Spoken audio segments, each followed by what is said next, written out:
വസുന്ധരയെ പാർവതിയമ്മ റൂമിലിട്ട് പൂട്ടിയതിന്റെ പ്രതികാരം തീർക്കാൻ വസുന്ധര നേരെ പോകുന്നത് ശിവാനിയെയും പ്രണവിനെയും കാണാൻ വേണ്ടിയാണ്.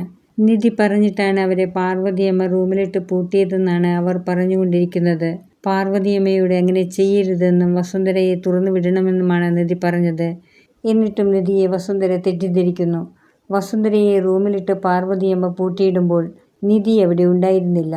ഗൗതമും നിധിയും കൂടി പ്രണവിന്റെ സ്വത്ത് കിട്ടാൻ വേണ്ടി പ്രണവിനെ തടവിൽ താമസിപ്പിച്ച് കൊല്ലാൻ വരെ നോക്കിയില്ലേ എന്നൊക്കെ പറഞ്ഞു പ്രണവിനെ നിധിയോടും ഗൗതമിനോടുമുള്ള ശത്രുത കൂട്ടാൻ നോക്കുകയാണ് വസുന്ധര. അതിനൊക്കെ മുതലും പലിശയും ചേർത്ത് ഞാൻ ഗൗതമിന് കൊടുക്കുന്നുണ്ട് എന്ന് പ്രണവ് പറയുന്നു. സ്വത്തൊക്കെ എൻ്റെ പേരിൽ വന്നിട്ട് വേണം വീട്ടിൽ നിന്നും കമ്പനിയിൽ നിന്നും ഗൗതമിനെ പുറത്താക്കാൻ. അതിന് ഞാൻ കേസ് കൊടുക്കാൻ പോവുകയാണ് എന്നും പ്രണവ് പറയുന്നു. കേസ് കൊടുത്തിട്ട് നീ പറഞ്ഞതൊക്കെ നേടാൻ എത്ര നാൾ പിടിക്കുമെന്നാണ് നിന്റെ വിചാരം? ഇത് സിവിൽ കേസാണ്, വർഷങ്ങളെടുക്കും. അപ്പോഴേക്കും നിന്റെ കാലം കഴിഞ്ഞിട്ടുണ്ടാകും. കാലതാമസമൊന്നും വരില്ല ആൻറ്റി. സുപ്രീം കോടതി അഡ്വക്കേറ്റ് ഓം പ്രകാശാണ് എൻ്റെ കേസ് ഏറ്റെടുത്തിരിക്കുന്നത്. CKC എങ്കിലാണ് ഏർപ്പെടുത്തിയിട്ടുള്ളത്. അധികം നാൾ കേസ് നീണ്ടുപോകില്ലെന്നാണ് അഡ്വക്കേറ്റ് പറഞ്ഞത്. നീ ശിവാനിയും കൊണ്ട് വരാതെ തനിച്ചു വന്നാൽ നിന്റെ പേരിലേക്ക് സ്വത്തുക്കൾ എഴുതി തരാമെന്നാണ് ഗൗതം ഇപ്പോൾ പറയുന്നത്.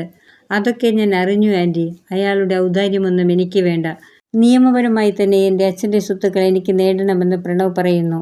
എന്നെ ഒഴിവാക്കിയിട്ട് പ്രണവിനെ വരുത്തി ബ്രെയിൻ വാഷ് ചെയ്ത് എന്നെയും പ്രണവിനെയും വേർപെടുത്താനാണ് നിധിയുടെയും ഗൗതമിൻ്റെയും പദ്ധതിയെന്ന് ശിവാനി പറയുന്നു.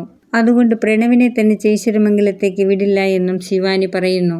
ഗൗതം ഭക്ഷണം കഴിക്കുമ്പോൾ ആരോ വന്ന് കോളിംഗ് ബെൽ അടിക്കുന്നു. നിധി പോയി നോക്കുമ്പോൾ പോസ്റ്റ് വുമൺ ഒരു ലെറ്റർ കൊണ്ടുവന്നതാണ്. പ്രണവ് ഗൗതമിന് അയച്ച വക്കീൽ നോട്ടീസാണ്. ലെറ്റർ വായിച്ച് ഗൗതം എല്ലാവരോടും കാര്യം പറയുന്നു. ഞാൻ പോയി CKCയുടെ വീട്ടിൽ ചെന്ന് പ്രണവിനെ അടിച്ച് ഇങ്ങോട്ട് കൊണ്ടുവരും. എന്നിട്ട് അവനെ കാര്യങ്ങൾ പറഞ്ഞ് മനസ്സിലാക്കും. അതൊന്നും വേണ്ടമ്മേ എന്ന് നിധി പറയുന്നു. അവനോട് എന്തൊക്കെ പറഞ്ഞാലും ഇപ്പോൾ അവൻ്റെ തലയിൽ ഒന്നും കയറില്ല. CKCയും ജ്യോതിർമയെയും കൂടിയാണ് അവനെ തട്ടിക്കൊണ്ടുപോയി ഒളിവിൽ താമസിപ്പിച്ചതെന്ന് നമ്മൾ തെളിവോടെ അവനെ പറഞ്ഞ് മനസ്സിലാക്കണം. അതെങ്ങനെ തെളിയിക്കുമെന്ന് പാർവതിയമ്മ നിധിയോട് ചോദിക്കുന്നു. ഫോർജറി കേസുമായി നമ്മൾ മുന്നോട്ട് പോകണം. നമുക്ക് എത്രയും പെട്ടെന്ന് അഡ്വക്കേറ്റിനെ പോയി കാണണമെന്ന് നിധി ഗൗതമിനോട് പറയുന്നു. ഗൗതമും നിധിയും പോകാൻ പോകുമ്പോൾ നിർമ്മലാമ്മ പറയുന്നു, ഞാനും നിങ്ങളുടെ കൂടെ വരുന്നുണ്ട്. അതെന്തിനാണ് അമ്മ ഇപ്പോൾ പോകുന്നതെന്ന് ഗൗതം ചോദിക്കുന്നു. എനിക്ക് നല്ല സുഖമില്ലാത്തതുകൊണ്ട് വസുന്ധര എന്തെങ്കിലും പറഞ്ഞാൽ അസുഖം കൂടും. അതുകൊണ്ട് ഞാൻ വീട്ടിലേക്ക് പോവുകയാണ്.